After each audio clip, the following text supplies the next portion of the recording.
Ceci est un livre audio autogénéré par Google. Ce lac d'eau douce, proche du ciel, où souvent il est difficile de mesurer si les nuages glissent dans le lac ou si les eaux bleues ondulent dans le ciel, est une merveille unique de la nature qui ne peut que ravir et dont toute exploitation mercantile serait un péché. Gevorg Emin, 7 chants sur l'Arménie. Introduction. Le développement socio-économique de la République d'Arménie est étroitement lié aux usages de l'eau. Compte tenu des spécificités de son relief et de son climat sec, ces réserves aquatiques sont réparties de manière inégale, ce qui complique leur utilisation rationnelle. De surcroît, les réserves en eau douce sont relativement limitées et son manque se fait sentir. À l'heure actuelle, 2016, seulement 43,8% des réserves d'eau douce du pays, 3,2 milliards de M3 des 7,2 milliards de M3 sont prélevés, le reste se déverse dans la mer Caspienne via les rivières Arax et Koura. La mauvaise gestion des eaux ne permet pas de ce fait d'en garder et d'en utiliser la plus grande part. De plus, sur le volume de 3,2 milliards de M3 d'eau prélevée, seulement 2,5 milliards de M3 sont utilisés. 89,75% pour l'agriculture, 5,89% pour les industries et 4,36% pour les ménages. Les 22,4% restants, soit 712 millions de M3, sont perdus lors de l'acheminement et de la distribution aux usagers. Les sources d'eau d'Arménie se caractérisent par une disparité entre les dépenses maximales en avril, mai et les besoins maximaux en juillet-août. Les précipitations annuelles sont réparties de manière très inégale. Dans la plaine de l'Arara, où est concentrée la majorité de la population et où se trouve l'essentiel des terres irriguées, les précipitations sont de 200 mm à 250 mm par an, voire 100 mm pendant certaines années, tandis que dans le Piémont elles atteignent 500 mm et dans les hauts plateaux de 700 mm à 900 mm. Malgré le fait que l'Arménie compte plus de 100 petits et moyens lacs, 39,8 milliards de M3, et plus de 70 réservoirs d'eau, 988 millions de M3, 93,6% de ces réserves d'eau, soit 38,1 milliards de M3, 2016, sont concentrées dans le lac Sevan, le plus grand réservoir d'eau douce dans le Sud-Caucase. Parmi les lacs d'eau douce de haute altitude, le Sevan, 1900 mètres, est le plus grand. Seulement 4 lacs d'eau salée dans le monde dépassent le Sevan par leur taille et leur altitude. Le Namtso, 4718 mètres, Chine, le Titicaca, 3812 mètres, Pérou-Bolivie, le Pupo, 3686 mètres, Bolivie, et le Qinghai, 3205 mètres, Chine. Pour l'économie arménienne, l'importance du lac Sevan est primordiale. Considéré par des Arméniens comme une mer intérieure, une perle de la nature, ce lac remplit un quintuple rôle en tant que source d'eau douce, d'irrigation et de développement touristique, producteur d'énergie et de poissons. Historiquement, c'est le Sevan qui joue une sorte de régulateur principal de la balance des sources d'eau du pays par le biais des lâchers d'eau, de construction des barrages, de réservoirs et de canaux d'irrigation. La tragédie du Sevan est aussi son atout. Ce dernier tient au fait que ces eaux douces sont placées à une altitude importante, ce qui les rend utilisables aussi bien pour la consommation et l'irrigation que pour la production d'énergie. L'importance de l'eau pour l'Arménie est amplifiée par le fait que les ressources hydrologiques représentent la seule source nationale de production d'énergie. Pour cette raison, dès le début du XXe siècle, l'usage des eaux du Sevan à des fins de développement économique a été considéré comme une nécessité historique, conduisant à la création rapide d'une puissante base énergétique. L'abaissement artificiel de plus de 20 mètres du niveau du lac, de 1916 mètres en 1932 à 1896 mètres en 2001, a généré une multitude de problèmes aboutissant à des transformations à grande échelle de nature hydrologique, géophysique, biologique et chimique du lac et de son environnement. Compte tenu des conditions climatiques et géographiques, le développement de l'agriculture sans irrigation s'avère impossible en Arménie. À moins de 1200 mètres d'altitude, l'agriculture sans irrigation est impensable. Jusqu'à la hauteur de 1500 mètres elle est nécessaire. Jusqu'à 1800 mètres elle est souhaitable pour obtenir de meilleurs résultats. C'est ainsi que l'irrigation artificielle dans la plaine de l'Arara, le principal grenier agricole du pays, a une histoire millénaire. Jusqu'au XXe siècle, les moyens matériels et techniques de la population, ainsi que l'épuisement des sources d'eau existantes, ont stoppé le développement du système d'irrigation. Après la révolution d'octobre de 1917, les nouvelles opportunités et solutions techniques avancées ont conduit à la dégradation de l'environnement du bassin du Sevan et de ses ressources naturelles à un niveau critique. Selon les estimations des scientifiques arméniens, à cause du réchauffement climatique global, la température de l'air en Arménie augmenterait de 2 degrés d'ici 3 décennies. Cela intensifierait les pressions existantes. Cette augmentation serait accompagnée d'une évaporation plus intense, plus de 22%, et de la diminution des précipitations, baisse de 17%. En conséquence, vers le milieu du XXIe siècle, les réserves en eau de l'Arménie baisseraient de plus de 2 milliards de m3. Lors de ces 80 dernières années, les précipitations en Arménie ont diminué de presque 10% tandis que la température moyenne a augmenté de 1,03 coulomb-degrés. La croissance de la température est exponentielle, passant de 0,4 coulomb-degrés de 1935 à 1996, de 0,85 coulomb-degrés de 1935 à 2007 et de 1,03 coulomb-degrés de 1935 à 2012. L'augmentation de la température atmosphérique causerait donc une évaporation plus importante de la surface du Sevan. Selon le 3e rapport national sur les changements climatiques, la température des eaux du Sevan augmenterait de 3 à 4 degrés vers 2100.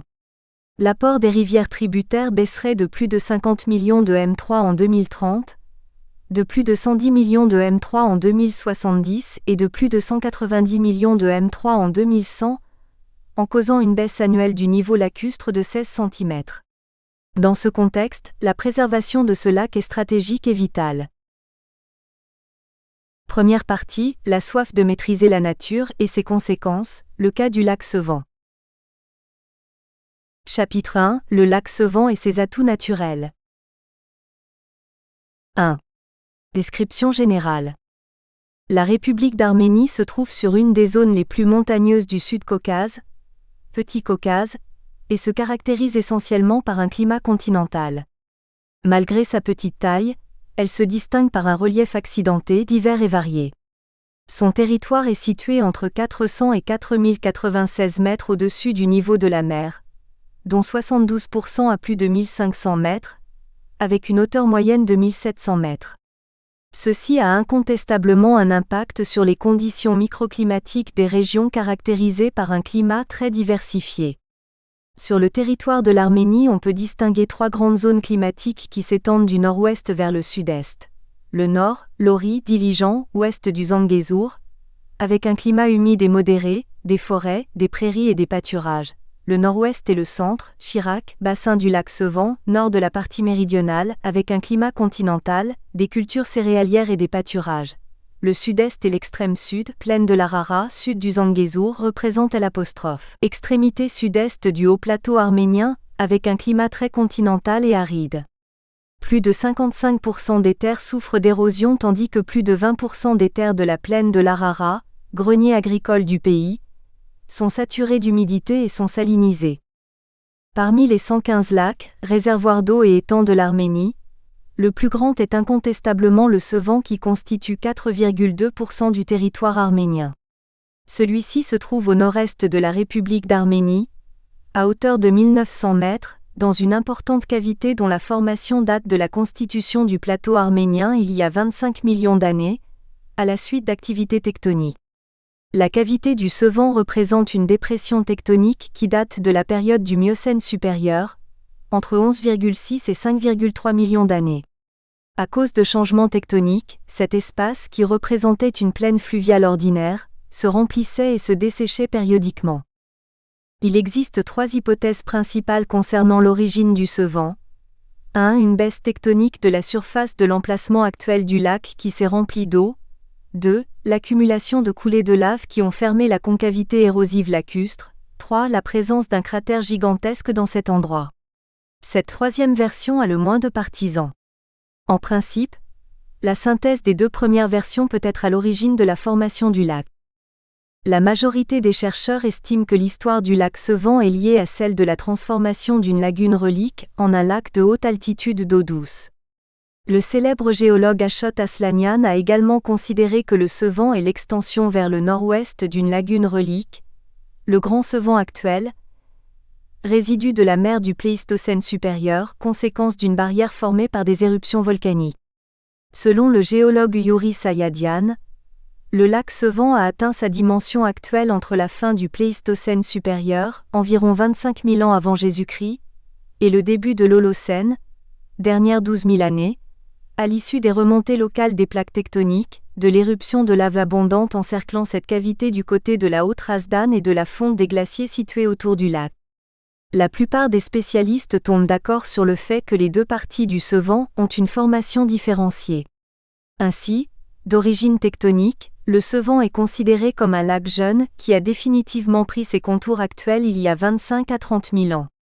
Plus tard, la Paléo-Razdan est devenue le seul émissaire du lac en creusant son canyon jusqu'à la plaine de l'Arara.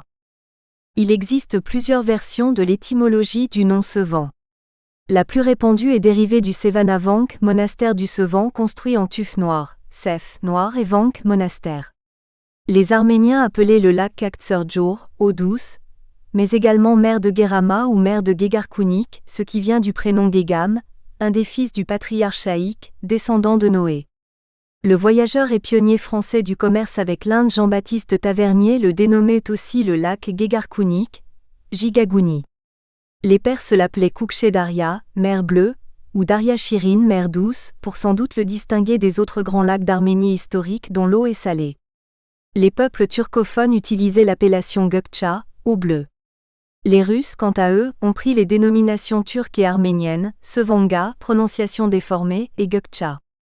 Le voyageur et joaillier français Jean Chardin et son compatriote, le botaniste Joseph Piton de Tournefort, utilisaient le nom de lac d'Erevan. Curieusement, ce lac était absent des cartes en possession de Jean Chardin en dépit du fait que Jean-Baptiste Tavernier l'avait mentionné dans ses récits 3 décennies auparavant. Il existe enfin une version ourartienne moins répandue qui est dérivée du mot Sounia, lac.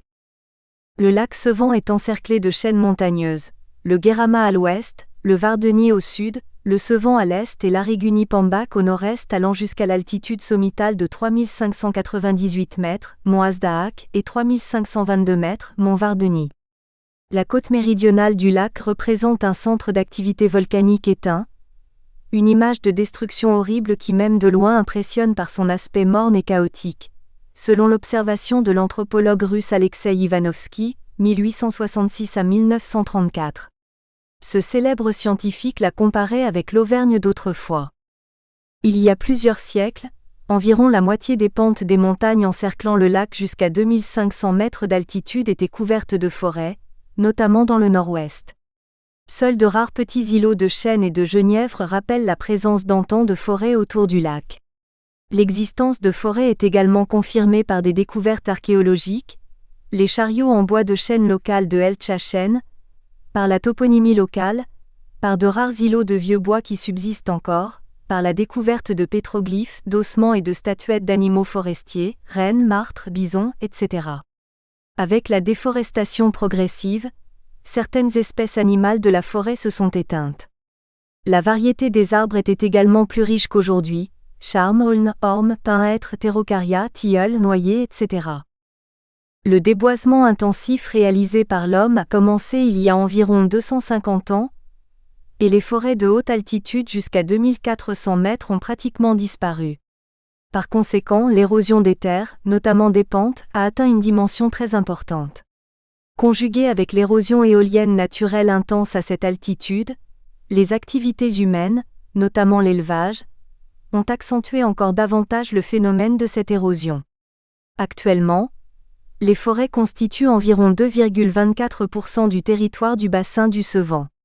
Cependant, ce ne sont pas des forêts endémiques, elles ont été plantées ces dernières décennies, au fur et à mesure de la baisse du niveau du lac. Plus de 1600 espèces de plantes sont répertoriées dans le bassin versant du Sevan, y compris des espèces rares et endémiques. En 1948, près du village de Tsamaka-Bird, à une hauteur de 2000 mètres d'altitude, a été créé le jardin botanique du Sevan qui comprend plus de 420 espèces végétales. Le Sevan fait partie du Mars, région de Guégarkounik qui l'entoure de chaque côté. Le lac, 74 km sur 38 km avant la baisse du niveau, est composé de deux bassins de dimensions inégales séparés par le cap de Noratus et la presqu'île d'Artaniche. Le Grand Sevan, profondeur maximale à 43,1 m, et le Petit Sevan, profondeur maximale à 83,1 m, avec une ligne côtière de 256 km 2010. Avant la baisse de son niveau, le Sevan était un lac oligotrophe avec des eaux froides, pures, transparentes et riches en oxygène. Il avait une île éponyme d'une dimension de 850 mètres sur 300 mètres et d'une hauteur maximale de 63,5 mètres au-dessus du niveau lacustre. En 1952, cette île s'est transformée en presqu'île à cause de la baisse artificielle du niveau du lac. Elle abrite le monastère Sevanavank édifié au IXe siècle. 5 districts côtiers faisaient partie de la région administrative du bassin du lac Sevan. De Sevan, Elenovka jusqu'en 1935, Gavar, Nord-Bayazet jusqu'en 1959, puis Kamo jusqu'en 1996, Martiuni, Chambarak, Krasnozelsk jusqu'en 1991 et Vardeni, Bassar-Jochar jusqu'en 1969. Sur leur base, en 1995, a été créé le Mars de Gegarkunik, 230 700 habitants en 2017, avec pour centre administratif la ville de Gavar. Les côtes du Sevan ont été peuplées de façon dense pendant au moins les 5 derniers millénaires. De nombreuses découvertes archéologiques en témoignent. De nos jours, l'essentiel de la population de ce Mars, 72,7%, est principalement concentré dans ces 3 districts côtiers, de Sevan, Gavar et Martiuni, ce qui représente 41,7% de sa superficie. Sa population est principalement rurale, 70,3% 162 300 habitants, contre 29,7% 68 400 habitants de population urbaine 2017. Le Mars de Gegarkunik est un des principaux greniers de céréales du pays. Plusieurs importantes localités rurales de la République d'Arménie se trouvent dans cette région de haut plateau dont Vardenik, le deuxième plus grand village d'Arménie avec une population dépassant les 8600 habitants en 2017. Le bassin versant du Sevan est de 4 891 km², soit 17% du territoire arménien. 28 rivières, dont les plus importantes sont l'Argitchi 51 km, le Gavaragé 47 km, le Masrik 45 km, le Vardeni 28 km, le Dezetknagé 22 km, et des ruisseaux à faible débit dont une partie a un fonctionnement saisonnier, se jettent dans le lac. 4 rivières dans le Petit Sevan, le reste dans le Grand Sevan. Au total, 73,5% des courants d'eau du pays appartiennent au bassin de l'Arax, dont 16% à celui du lac Sevan, et les 26,5% restants font partie du bassin de la Koura. Le seul émissaire du Sevan est la Razdan dans le bassin duquel sont concentrés plus de 70% des activités des entreprises industrielles et des agglomérations de la République d'Arménie. Il existe également une filtration souterraine naturelle des eaux par les roches poreuses d'origine volcanique, près de la ville actuelle de Sevan. Tableau 1, données générales sur le lac Sevan 2016. Source, synthèse de données réalisée par l'auteur GG. En 1929, le niveau de ce plus grand lac du Sud-Caucase était d'une hauteur de 1916,09 mètres au-dessus du niveau de la mer, et la surface du miroir lacustre représentait environ 1416 km² avec un volume d'eau de 58,5 milliards de m3. Avant la baisse du niveau, les parties sud-est, sud-ouest et le haut plateau de l'Argitchi se caractérisaient par des sols marécageux. Vu ses caractéristiques géologiques, le lac ne se distinguait pas par un niveau stable. En fonction de l'intensité des précipitations et de l'évaporation, ce niveau pouvait osciller de plus ou moins 2,5 mètres selon les données relevées régulièrement depuis 1810. 2. Aperçu historique succinct des études sur le lac Sevan. Le passé et le présent du bassin du Sevan, au croisement des routes marchandes entre le nord et le sud de l'Arménie, sont intimement liés à l'histoire des Arméniens. Cette région était un des berceaux des sociétés humaines qui ont développé des cultures avancées sur le territoire de l'Arménie actuelle. Les multiples fouilles opérées sur les berges et au fond du lac après la baisse de son niveau en apportent de nombreux témoignages. C'était également une des régions les plus anciennement peuplées de l'Arménie. La première mention du lac Sevan, lac Lichtyn-Loukhnit, date du temps du royaume de Van, 9e-8e siècle avant Jésus-Christ. Claude Ptolémée, 2e siècle, un des précurseurs de la géographie, décrit également la présence d'un cours d'eau entre le lac et la rivière Araxe. Pendant des siècles, le bassin du Sevan fut convoité par les Byzantins, les Perses, les Arabes, les Turcs seldjoukides, les Mongols, les Ottomans et les Russes. En 921, le Sevan fut le théâtre de combats contre les envahisseurs arabes, bataille du Sevan, une des pages glorieuses de la lutte pour l'indépendance du peuple arménien. Le bassin du lac déclina du point de vue économique en subissant d'importantes pertes humaines lors des invasions mongoles, notamment celle de Tamerlan en 1386. À la suite des incursions des Lezgiens pendant la première moitié du XVIIIe siècle, la population arménienne du bassin fut presque décimée, les villages et les monastères étant détruits. En 1828, l'Arménie orientale, bassin du Sevan compris, passa sous la domination de l'Empire russe. Dès lors, plus de 120 000 Arméniens furent déplacés des régions intérieures de l'Empire ottoman, notamment de Bayazet et de la Perse, et une partie importante d'entre eux s'installa sur les rives du lac. La première étude sérieuse sur le Sevan fut réalisée pendant la première moitié du XIXe siècle par le naturaliste germano-russe Eduard Eckwald, lors de son expédition caucasienne en 1826. Elle fut suivie par les contributions du diplomate et historien britannique William Monteith, 1828 à 1829, ainsi que de l'arpenteur des mines russe Kuhn et du géologue et métallurgiste russe Ivan Barocci de ELS, 1829, de l'ingénieur des mines russe Gouriev, 1829, et du voyageur franco-russe Jean-Marie Ivan Chopin, 1829 à 1832. C'était la période de l'avancée des troupes russes dans cette direction, qui se solda par le rattachement de l'Arménie orientale à l'Empire russe. Par la suite, d'autres personnes apportèrent leur contribution à l'étude du lac, notamment le voyageur, naturaliste et archéologue suisse Frédéric Dubois de Montpéreux, 1834, le lieutenant et surveillant de l'exploitation des mines Koutouzov, 1839, le physicien germano-russe August Neuschel, 1854, le géologue et voyageur allemand Hermann von Habicht. L'expédition du biologiste germano-balte Karl Ernst von Baer, 1855, père de l'embryologie, enrichit substantiellement les études limnologiques du lac. Ainsi, dans les années 1850, il existait déjà une série de travaux importants sur le Sevan aussi bien ichtyologiques qu'hydrotechniques qui seront aussitôt complétés par des études archéologiques. Dans la deuxième moitié du XIXe siècle, les expéditions et les études s'intensifièrent en donnant lieu à de nombreux travaux scientifiques. Parmi les importants contributeurs on peut citer le géologue prussien Gustav Rad, 1870, le zoologue germano-russe Karl Kessler, 1875, le Staps capitaine impérial l'arménien Mikhail Sagatlov, 1879, le zoologue russe Alexandre Brandt, 1879, l'historien et orientaliste allemand Karl Lehmann-Topt, 1898 à 1899, le chimiste et archéologue allemand Waldemar Belk, 1893, 1899 à 1900, l'anthropologue russe Alexei Ivanovski, 1893, le naturaliste et sociologue russe Nikolai Danilevski, 1885, Monsieur Guglielmi, 1889, l'ingénieur des mines russe Mavriki Miteux, 1891, le géodésiste russe Yossif Zielinski, 1889 à 1892, l'hydrologue russe, membre de l'expédition des apostrophes, Yossif Zielinski, Evgeny Markov,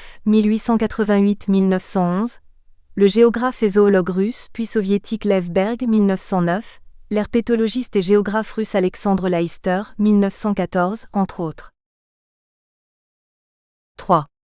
Le rôle inestimable des eaux du Sevan pour l'irrigation. Depuis la nuit des temps, l'homme a toujours essayé de réguler artificiellement la sortie des eaux du Sevan.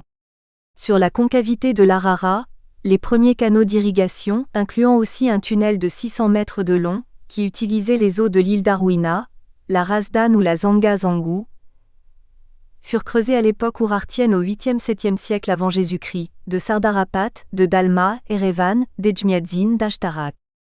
La présence d'anciens points de peuplement à des hauteurs de plus de 800 mètres démontre l'existence de systèmes d'irrigation, car les activités agricoles sans irrigation à cette altitude étaient impensables.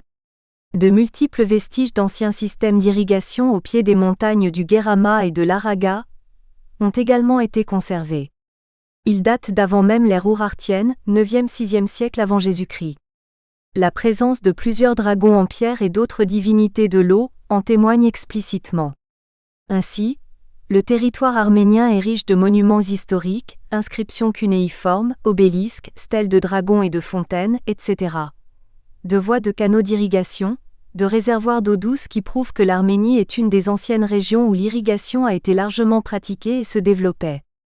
L'archéologue et arménologue russo-soviétique Boris Piotrowski a remarqué à ce propos que de nombreux monuments anciens témoignent qu'ici la soumission de la nature par l'homme représentait un processus séculaire. Pendant les périodes d'abaissement naturel des eaux du lac, la Razdan devenait sèche. Cela permettait aux populations riveraines d'en profiter pour nettoyer le lit des galets et du sable apporté peu à peu par les vagues du lac. Les traces d'intervention anthropique trouvées sur les plaques de pierre de porphyre du fond de cette rivière ont permis à certains chercheurs de suggérer la nature humaine de la formation du lit de la Razdan. Frédéric Dubois de Montpéreux, William Montis puis Auguste Neuchel et Alexandre Brandt supposaient que la Razdan était liée au lac Sevan par un canal creusé par l'homme. Dubois de Montpéreux et Auguste Neuchel l'appelaient même la fosse Zanga, creusée sur l'ordre d'un roi d'Arménie, le Shah Abbas selon Édouard d'Egvald, pour y construire des moulins. Dans tous les cas, le destin du lac est inséparablement lié à la Paléo-Razdan puisque le bassin est exclusivement composé d'eau douce.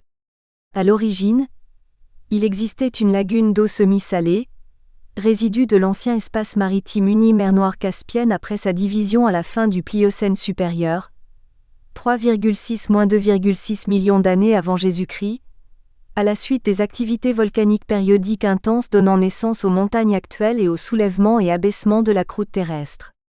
La présence des rivières tributaires avec un débit plus important qu'aujourd'hui, et l'existence d'une rivière émissaire, conduisirent à la désalinisation des eaux accumulées. Au Xe siècle, un canal creusé artificiellement entre le lac et le village de Varseur permettait de faire fonctionner des moulins et d'utiliser les eaux pour l'irrigation. À la même époque, le poète et philosophe Grégoire de Narek compara le Sevan à un lotus sous le ciel. Les historiographes arméniens Samuel Anetsi, XIIe siècle, et Kyrakos Ganjaketsi, XIIIe siècle, évoquèrent l'acheminement des eaux du Sevan vers la plaine de l'Arara.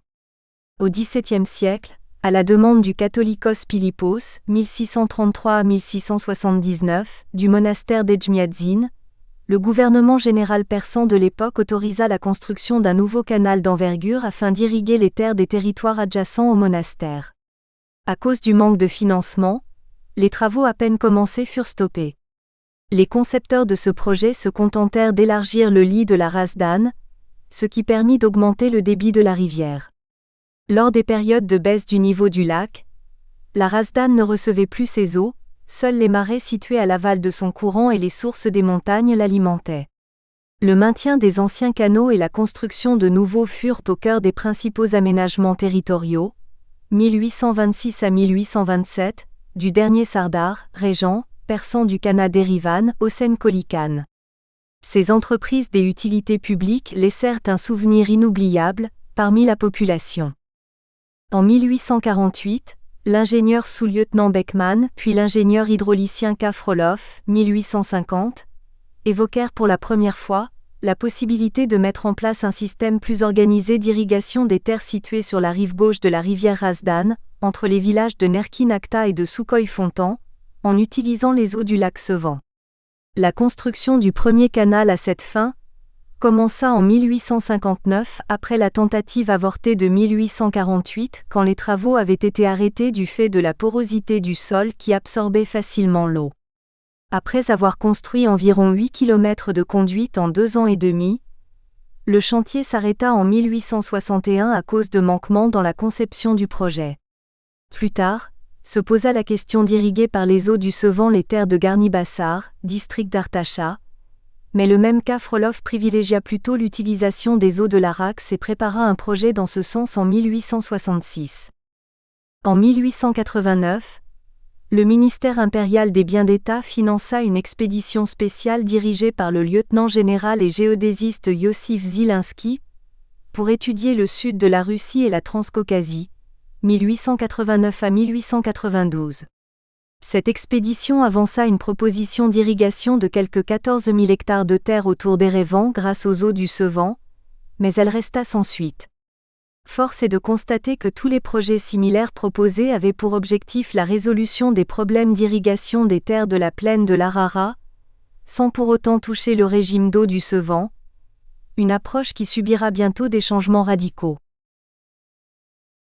4.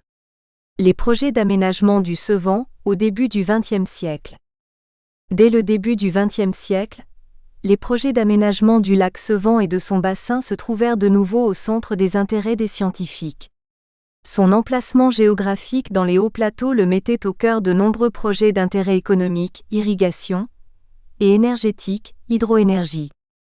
Force est de constater que le gouvernement tsariste ne se distinguait pas par un empressement à investir dans des projets d'envergure, notamment dans le domaine agricole.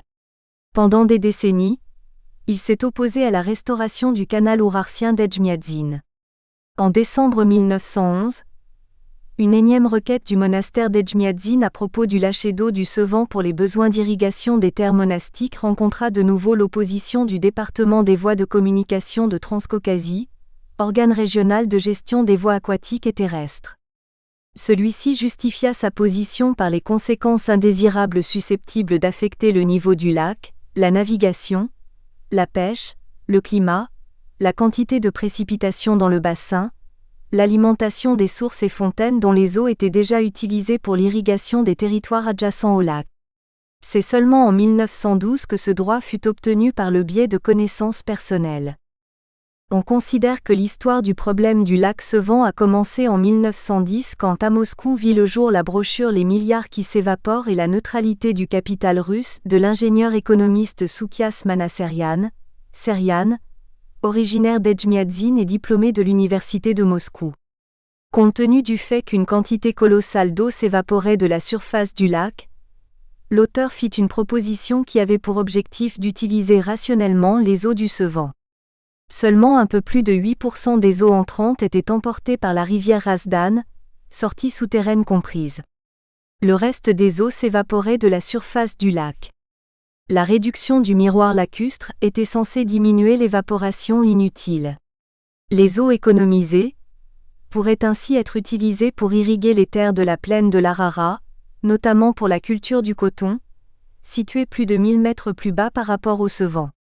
De surcroît, elle pourrait produire de l'énergie par le biais d'une cascade de centrales hydroélectriques placées sur le chemin de la chute d'une longueur de plus de 50 km. Tableau 2, balance des eaux du lac Sevan. Source: Davidov V. Maemeu Ali no Uselovani ou Ozra Sevan Iego Basjna. Document pour l'étude du lac Sevan et de son bassin. Édition d'hydrométéorologie, Leningrad-Moscou, 1938, R 31 et 52. L'ingénieur Soukias Manasserian était convaincu, mais à tort, que la marge bénéficiaire obtenue suite à l'exploitation des terres potentiellement mises en culture pour le coton serait pratiquement le double de celle des États-Unis et de 30% supérieure à celle d'Asie centrale. La production de coton aurait pu être décuplée en utilisant l'irrigation intensive. À ce moment-là, à peine 10% des terres de la plaine de l'Arara étaient irriguées et la population locale était atteinte de pauvreté extrême. Avec l'utilisation des eaux du Sevan, Soukias Manasserian se prononçait pour un équilibre entre la satisfaction des besoins agricoles, irrigation notamment des champs de coton et aussi de riz, et la production d'énergie, avec néanmoins une préférence pour le développement de l'agriculture. L'irrigation intensive aurait également été susceptible d'adoucir le climat sec de la région. Un projet correspondant avait été préparé et présenté au comte Vorontsov-Dashkov, gouverneur général du Caucase, 1905 à 1915. En l'avançant, Soukias Manasserian se présenta comme représentant des 47 villages de la région. Dans la chancellerie du gouverneur général, on se moquait de ce projet en lançant « À cause de vos paysans, nous n'allons pas empiéter sur les merveilles du Caucase ». L'inspecteur du département des eaux du Caucase formula ainsi sa désapprobation. Les eaux du Sevan ont ondoyé et se sont évaporées pendant des milliers d'années, qu'elles ondoient et s'évaporent des siècles encore. En 1909, la Douma de la ville d'Erivan à son tour qualifia ce projet de crime contre la nature. On disait même que le tsar Nicolas II ne donna pas non plus son approbation en arguant « Dans l'Arménie telle qu'elle m'appartient, les eaux doivent couler comme Dieu l'a voulu ». D'une manière générale, le projet en question fut accueilli avec une ironie non dissimulée, et son auteur fut perçu comme un fantaisiste déconnecté de la réalité. Il est à souligner que depuis 1828, date du rattachement de l'Arménie orientale à l'Empire russe, le pouvoir tsariste avait gardé intact l'ensemble des lois persanes concernant l'eau. Ainsi, Soukias Manasserian n'obtint aucun gain de cause auprès des instances compétentes de l'Empire russe à Erivan, à Tiflis, à Saint-Pétersbourg et à Moscou. Sa brochure Les milliards qui s'évaporent et la neutralité du capital russe, qui a lancé la triste odyssée du Sevan, fut publiée en réponse au rejet de son projet par les différentes instances de l'Empire russe. À gauche, la couverture de la brochure de Soukias Manasserian Les milliards qui s'évaporent et la neutralité du capital russe, 1910. Au milieu, la lettre adressée à la délégation arménienne de la Conférence de paix de Paris, 1919, pour faire valoir les droits de Charles H. Stewart. Peu à peu, le gouvernement impérial se montra moins catégorique en donnant l'autorisation de réaliser des études sur la faisabilité de l'utilisation des eaux du Sevan pour la production d'énergie hydraulique. Pratiquement en même temps que Soukias Manasserian, et sans doute inspiré par des idées de ce dernier, le concessionnaire britannique Charles H. Stewart, 1910 à 1914, avec le professeur Hawley et le colonel Edward, proposa également d'utiliser les eaux du Sevan afin de produire de l'électricité destinée à de grandes villes de Transcaucasie, Tiflis, Batoum, Bakou et de Ciscaucasie, Vladikavkaz ou encore Grozny et Maïkop. Il était également question d'irrigation des terres situées au sud de la rivière Koura, notamment les steppes de Mougan et de Mili, sans même mentionner la possibilité d'utiliser ces eaux pour irriguer les terres arides de la plaine de l'Arara. Pour cela, il fallait creuser un tunnel d'une longueur de 3 km en direction des affluents de la rivière Akstev, la Gétique, anciennement Taratchaï, et l'affluent gauche de cette dernière la Katchardzan, anciennement Poladchaï, toutes deux situées dans la partie septentrionale du bassin du lac. La construction d'une centrale hydraulique d'une puissance maximale de 120 MW fut également prévue sur le courant détourné. Il n'était pas encore question de baisser substantiellement le niveau du lac, ou d'en assécher complètement une partie. Selon le Caucasus Hydroelectric Power Chem de Charles H. Stewart, il s'agissait d'utiliser l'eau sur une épaisseur de 1,6 m, ce que le gouvernement tsariste envisageait d'autoriser. En 1912, Charles H. Stewart réussit à signer avec le gouvernement impérial un contrat de concession, Terek and Gokcha Syndicate, de 75 ans lui donnant le droit d'utilisation de l'énergie hydraulique du fleuve Terek, près de Lars et du lac Sevan. L'entrepreneur britannique s'engageait également à construire une ligne de transmission d'électricité du Sevan à Vladikavkaz via Tiflis. Cette proposition resta sans suite à cause de la protestation des 47 villages du gouvernorat d'Erivan, marginalisés par ce projet. Écartés de l'utilisation des eaux du Sevan pour leurs propres besoins d'irrigation, il ne restait pour ces communes qu'à compter sur les eaux de la rivière Arax, ce qui s'avérait impensable étant donné la nature transfrontalière de ce cours d'eau. À ce propos, les représentants des villages en question s'adressèrent à la Douma d'Erivan qui prit leur cause en compte en proposant aux concessionnaires britanniques de valoriser plutôt le potentiel hydraulique de la Razdan à la place de l'Akstev. Soukias Manasserian devait se charger de définir l'emplacement pour la future centrale hydraulique. Mais le déclenchement de la Première Guerre mondiale enterra le projet de Charles H. Stewart. Les idées de Soukias Manasserian inspirèrent ultérieurement le climatologue Ivan Figurovski et l'ingénieur Sergei Zavalichine qui, en 1912, avaient participé à la création du système d'irrigation des terres arides de Sardarapat situé au sud-ouest de l'Arménie. En mars 1919, ce fut le prince Constantin Argutinsky Dolgoroukov qui s'adressa au gouvernement d'Ashnak, autorité arménienne de l'époque, afin d'obtenir pour un délai de 50 ans les droits exclusifs d'exploitation de la force du courant du lac Gokcha, Sevan, pour construire différentes usines et infrastructures. Un délai d'1 an lui fut accordé pour la présentation d'une proposition argumentée. Parallèlement, en juillet 1919, le gouvernement de la République démocratique d'Arménie signa un contrat de 10 mois avec Sergueï Zavalyshine pour organiser une expédition scientifique afin d'étudier les ressources aquatiques du pays.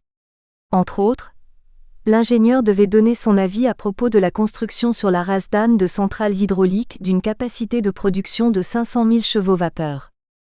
L'expédition de Sergueï Zavalyshine permit de faire des calculs sur une baisse programmée de 40 mètres, mais en 200 ans, 20 cm par an. Cette approche combinait l'irrigation de terres semi-désertiques avec la production d'énergie, en construisant 5 centrales hydrauliques sur la Razdan. La proposition de Sergueï Zavalyshine, qui n'était pas sans erreur de calcul et n'avait pas fait l'objet d'études approfondies. Nous espérons que vous avez apprécié cet aperçu. Pour continuer à écouter ce livre audio sur Google Play Livres, utilisez le lien dans la description de la vidéo.